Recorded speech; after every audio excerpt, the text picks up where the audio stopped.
Hi there. My name's Linda Sterry and I work for an organisation called Funeral Link, but I'm here today as part of a community initiative called Say Something Dundee, and we really aim to encourage more openness around everything related to death, dying, bereavement care, and it's part of a Scotland-wide initiative called the True Cancer Project, which is led by Caroline and sits within the Good Life, Good Death, Good Grief organisation. We're here today as part of some of our planning ahead sessions. We've been working with Lorna from Thorntons Law recently to do a few sort of community information sessions, which were done by Zoom during lockdown. But what we're doing today is really just kind of recording some of the essence of this so that we can share it with people who might be a bit more interested to just learn a little bit. And today's topic is wills. And Lorna, would you like to just introduce yourself first and then we'll move to Michelle? Yep, so my name is Lorna Christine. I'm a partner with Thorntons Law based in the Dundee office. I've specialised in dealing with wills and estates now for over 20 years. And I've really enjoyed being part of these sessions and just chatting to people about their concerns and maybe around wills. Great stuff. And Michelle, do you just want to just say a couple of words and introduce yourself as well before we kick off? So I'm Michelle Donoghue. I have been involved in the Say Something steering group for probably about 18 months, 2 years or something. I'm a counsellor with an interest in bereavement as well. And these information sessions that we've been delivering with Lorna have been invaluable. A lot of eye-opening for me personally as, someone that's probably a bit younger, never thought about wills or power of attorney. So I'm quite excited that we're recording these sessions and kind of feeding back what we've experienced in the Zoom groups as well. It's been quite, so yeah, thanks for joining us, Lorna. Yeah, all right, pleasure. So we're going to talk a little bit about wills, and really, I guess the first question, I'm going to hand over to you in a second, Lorna, but the first question really is like, why we need them? What we're going to ask you some questions as we go through. You just share your experience, and we'll also share a bit from what's happened as well, both in these sessions that we've run. So why would I need a will? Tell me a little bit about that. I think a lot of people assume perhaps that they don't need one, that everything would automatically go to the people they care about anyway, or they just might not like the thought of making a will. It's actually quite a horrible thing to think about. You may not want to come into a lawyer's office. You may find thinking about you not being here quite upsetting. You might not want to think about a situation maybe where something happens to you and your children are fairly young. So it maybe brings up a lot of topics that people aren't particularly comfortable with. I think what I would like to say is that the process is really straightforward, and we are friendly and easy to speak to, and we aim to make it a straightforward experience. So I think what I would say about making a will is that it gives you control. So it gives you control over what happens to your assets, over who assists with your estate, and really it allows you to set out what you want to happen. So if you don't have a will in place, you don't have that same control. Your estate would still get dealt with, but it would be dealt with under legislation. So the legislation would say where your assets go. Now, that might be fine. They might actually end up with the same people that you always wanted them to go to. But the legislation was actually drafted back in the 1960s. So sometimes that doesn't fit with the modern family that we see today. We see a lot of second families, a lot of stepchildren, and maybe not just your traditional 2.4 children set up. So I think having the will just gives you that control. Just another thing to mention about not having a will, if you don't have a will in place, you actually have to go to court to get an executor appointed. When the executor is appointed in your will, you've chosen who that person is. So if the executor is appointed by the court, it's actually a set category of people that are set out in legislation that would be entitled to be appointed to the executor. So I think the main message is really that having a will in place makes it easier. It's just much simpler, and it gives you control over the situation. Yeah, I think that's interesting, because I think one of the things I didn't realise was that actually, for me, I just, I'm single, I thought everything would just automatically go to my mum, next of kin kind of thing, that she would be able to, everything would just go to her. And I think the shock for me was that it has to go to court. And actually, if you've passed, then that's quite a lot on your loved ones to have to go to court and pay, is it £1,500 or something? No, well, so no, maybe not quite. when we apply to have someone appointed executor, it's actually a postal application to the court. Right. Maybe sounds worse than it is. It's something that we would deal with for you, and it's fairly straightforward. And getting someone appointed an executor is straightforward. The second thing that you would need if you didn't have a will is something called, and it sounds a bit strange, a bondification. That's an insurance policy, and to get that in estates where the executor is not appointed by the will. So again, that's another step to take. Now that doesn't cost thousands of pounds or anything like that, but it's an additional step that we have to take. Mentioned going to court. So with most estates, even if you do have a will, you probably would have to go to court to apply for confirmation or probate. It's called probate in England. You've maybe heard of that word more than confirmation. If someone has a house, for example, or maybe significant assets, you would usually have to go to court anyway to get confirmation or probate, even if there is a will. If you have smaller assets, maybe if you've got a bank account, you know, with savings under a certain level, you might just be able to deal with it yourself without going to court. So it really depends on what you have, you know, in your estate. But whatever you have, it's much better to have a will, you know, because it just gives you much more control. And I think particularly where you have children, that's a big thing. That's kind of often a trigger for having a will in place. If the birth of a child, you know, that makes you think a bit about, well, what would happen if I wasn't here, you know, and how would I look after that child? That's a really good point. And I mean, I think, am I right in thinking it would take a lot longer if you had to go through that court process at a time that's already difficult enough for someone who's lost? Yeah, I mean, I suppose if you don't have a will and you're having to apply to have the executor appointed, that adds a bit of time onto it, as does getting the insurance policy I mentioned. Going to court for confirmation or probate, yes, it does take a bit of time. I'm afraid that's just the way of it, unfortunately. If you do have assets where you don't need to apply for confirmation, it is going to be much more straightforward. You might be able to deal with it yourself. But probably what you might want to do is maybe speak to someone to check whether you do have to actually go to court or whether you can deal with it yourself. Because you want to just be sure of what you're doing, really, I think. Yeah, I think the point about children is a really important one, because I think that's certainly something that's come up in the conversation cafes that we've held, and it's certainly something that I know personally prevented me getting a will years ago, because it was like, what it's like, how can you agree what would happen? And it's all right if one of the parents might not be, well, it's not all right, but you know, it's not as much of a challenge, I think, in people's heads if one parent would remain to look after. And I think the scenario of what happens if both parents weren't around, I think you're right, it's a big concern. Yeah, and I think there's maybe two things to think about. So maybe there's, first of all, the financial well-being of your children, but also just their general welfare. So sort of 2 points to consider in relation to the will. So in relation to their financial well-being, we can include to provide that maybe they're not to inherit until a certain age. Under Scots law, children inherit at 16, which I think quite a lot of parents find frightening. I've got a daughter 15, so I find that quite terrifying. Anyway, in the will, what we can do is we can actually incorporate provisions to say that perhaps the children aren't going to inherit until 18, 21 or 25. So you can decide what age you think is appropriate. And what would actually happen, you know, if the worst happened and your children were to inherit in that situation, it would be your executors who would look after the money. You get to choose your executors in your will. So that's why it's so incredibly important that you choose people that you trust to fulfill that role. So what would happen is the executors would look after those funds until the children reach that age, say it's 21, but the funds aren't locked away forever. So for example, if the children needed money for education or just their general benefit, or maybe, you know, going to college or something, you know, fairly sensible, funds can be released early for that. So in a way, you know, there is access to the money for certain reasons, but when they reach 21, those funds will be made over to them. So that's really the financial side.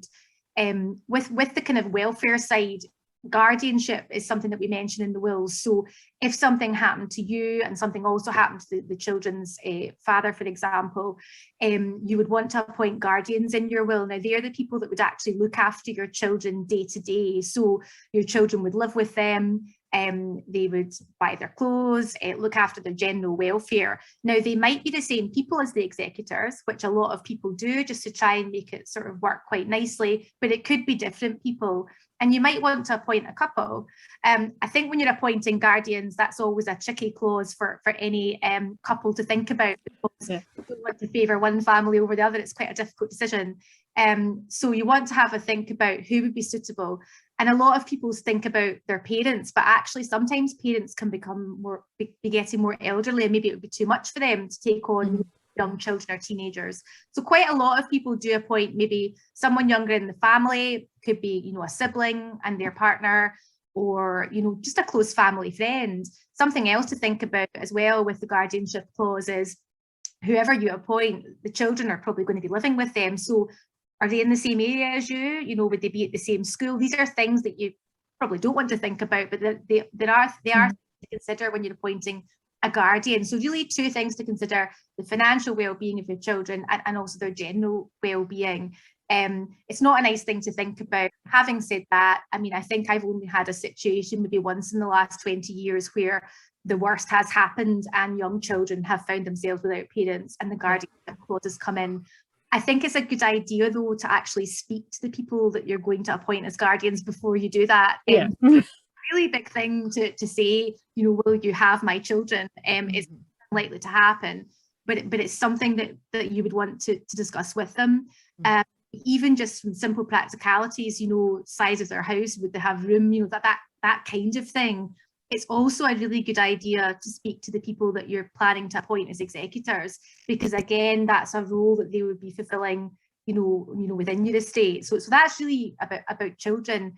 I mentioned executors there, and we haven't really spoken about that yet. So your executors in your will are the people that would administer your estate. So what I mean by that is that if there was a bank account that needed closed, they would sign the form for that. If there's a property that needs to be sold, again, they would deal with that and work on that. But also they could have a longer term role. If there was a trust within the will, they could be involved on that side too. So again, it's a good idea to speak to them. And you probably want to appoint, you know, more than one executor. 2 is a good number, maybe even 3, just in case something happens to that first named executor. You don't want to be left without an executor. And again, it's good to have a mix of ages. So maybe someone a bit younger than you as well, you know, just in case. And again, you should be thinking about people that you trust, people that would know your wishes, would know what you want. I often get asked, you know, I've someone who lives abroad in my family, could they be an executor? And I've actually got a brother in New Zealand, so this would apply to me as well. There's no barrier on someone being an executor just because they're abroad. Practically, it might make things a wee bit more difficult. So for example, a lot of institutions still require a wet signature on forms, unfortunately. Could be that would slow things up if you were dealing with the administration. So you'd have to weigh that up. But ultimately, you might not be bothered about that. I mean, my brother is my executor in my will because he's my brother and I'm not bothered where he is. So you might have a think about that. But executors are really important within your will, and that's something you want to have a think about, you know, when you're making your will. A big responsibility, and as you say, if you hadn't had a conversation with these executors or with these people who might be responsible for your children at some point, it would be quite a shock, I would imagine, to some folk to find themselves in that situation if they hadn't had a little bit of a pre-warning. Yeah, I think particularly with the guardianship rule, that's something that you want to have a chat about. Just to mention as well that we talked about age 18 and 21, you know, for the financial side. With the sort of guardianship side, that's only really until the children are 16, because once children are 16, they're able to make their own decisions about, well, everything really.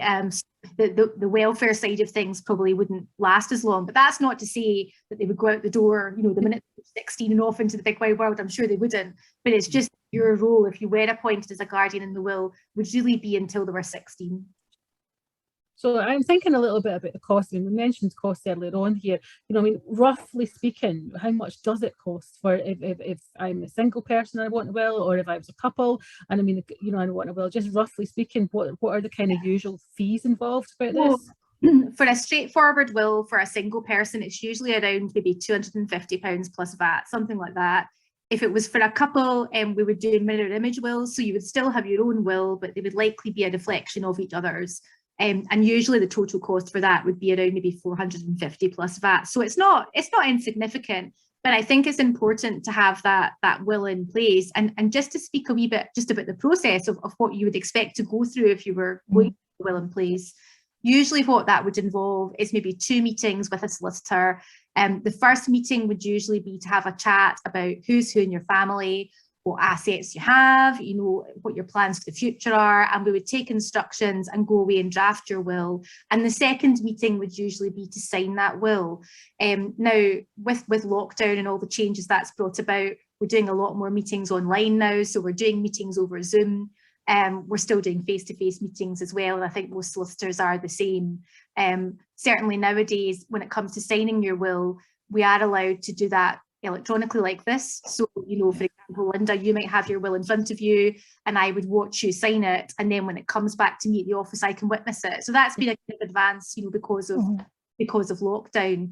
You asked, can you change your will after you sign it? Yes, you can. It's not set in stone. Changes of name and address don't really matter. So if your executor changes name or changes address, it doesn't invalidate the will, but you could let your solicitor know just so they're aware.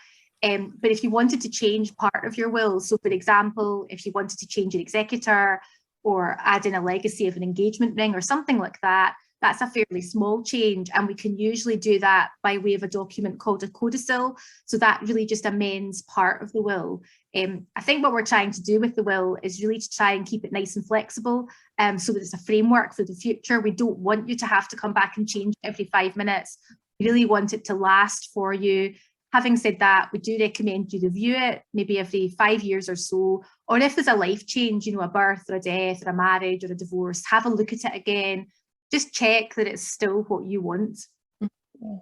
I think, and that's the thing, I think that's kind of shifted my point, is that actually it's a one-off payment, you know, rather than like, you know, and I know when we had tax before, elsewhere it's like, you know, power of attorney and stuff, you know, you pay for car insurance every year, and this is a one-off payment, but actually when you pass away, the easiness that we'll have for your family at a really difficult time kind of outweighs that what seems like a lot of money, but only once to be paid.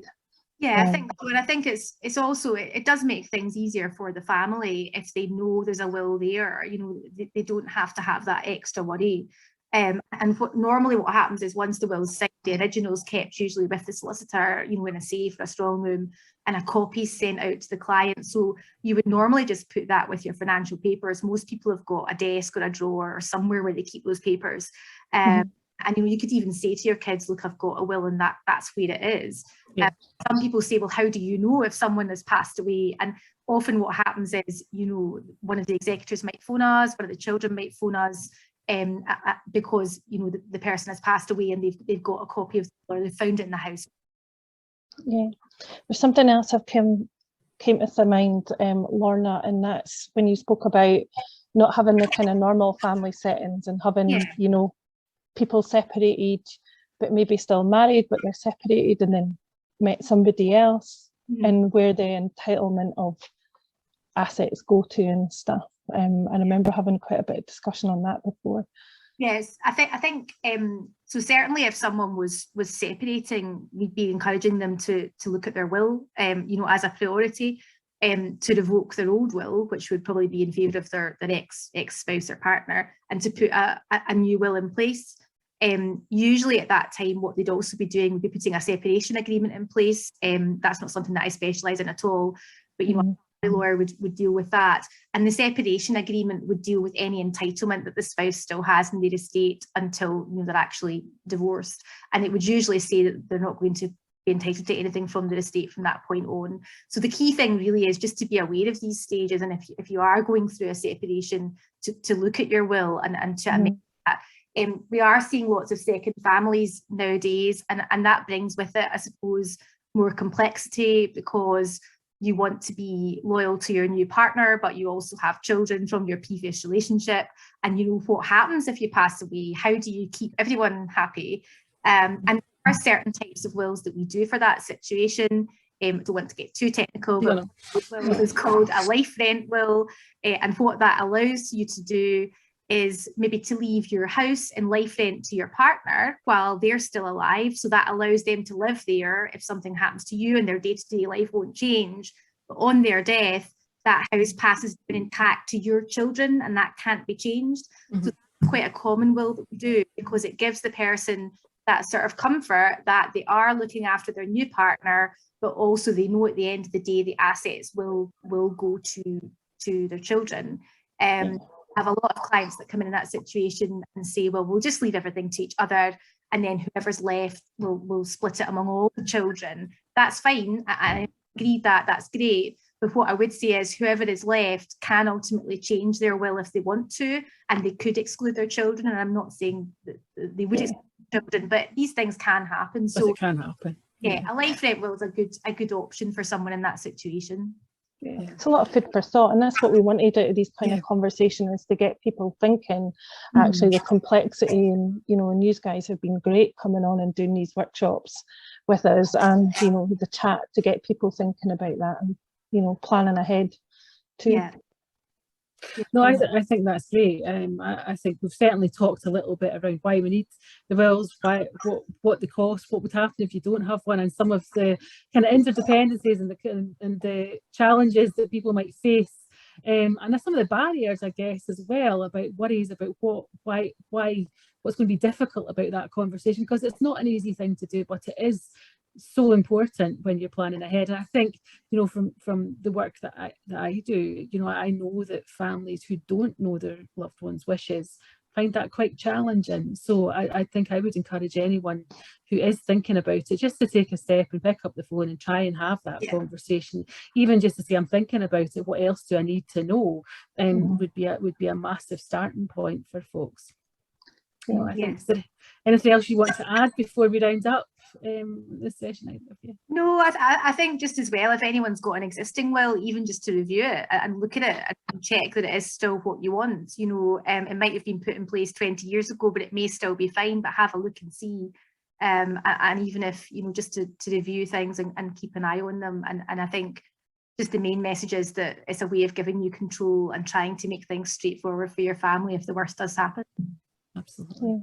Oh, thank you both very much for the conversation today, and I think there'll be more information on our Say Something Dundee Facebook page, where we're planning to do some sessions on power of attorney, guardianship, and also busting some of the myths around care home fees, so feel free to join us for some of those as well. Thanks very much. Thank you. Bye for now. Cheers.